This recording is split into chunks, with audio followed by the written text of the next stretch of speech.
Before the world burned, it trembled. No one knew the scale of the nightmare that was about to unfold, but the signs were always there. They appeared in whispers, in speeches drenched in hate, in flags raised under storm clouds.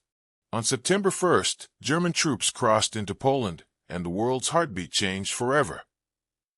At dawn, people awoke not to sunlight, but to the roar of engines and the screams of dive bombers tearing open the sky.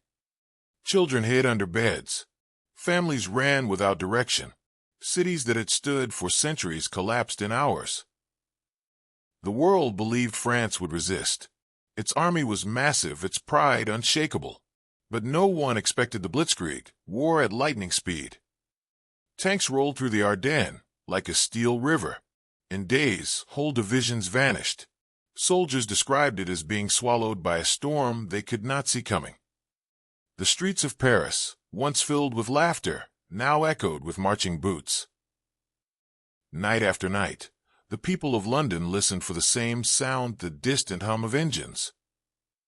They prayed the bomb would fall somewhere else.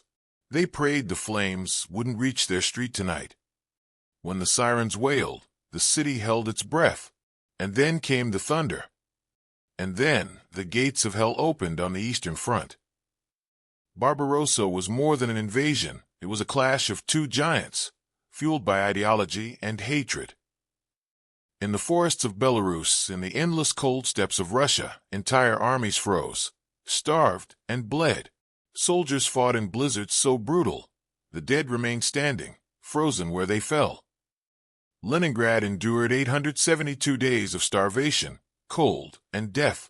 People boiled leather belts for food, scraped wallpaper glue to survive.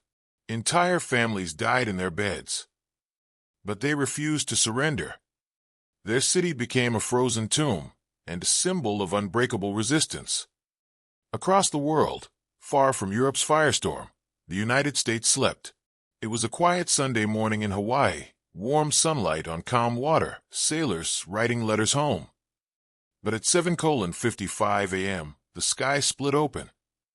No warning, no mercy, just a swarm of steel descending from the clouds. The peaceful harbor transformed into an inferno.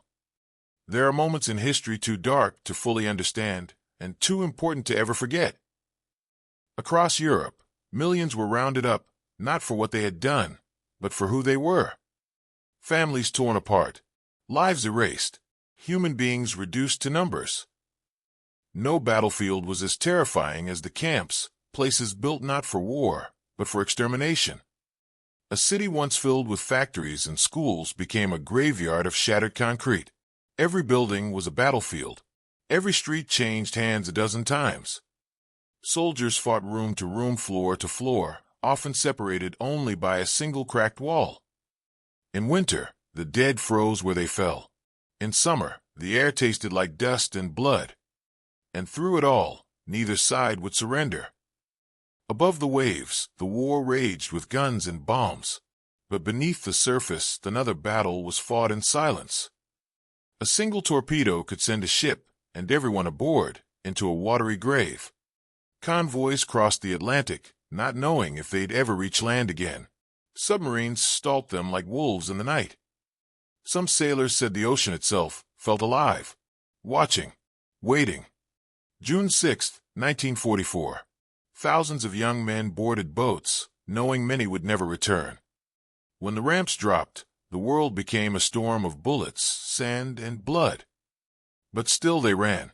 Still they pushed forward. Still they climbed the cliffs of Normandy, step by step, inch by inch. In the Pacific, war looked different.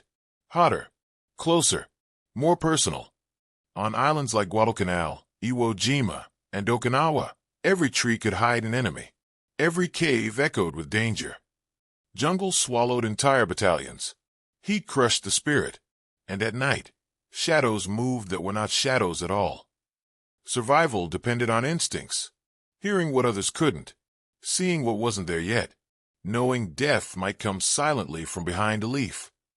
Follow and subscribe for next part. Thank you.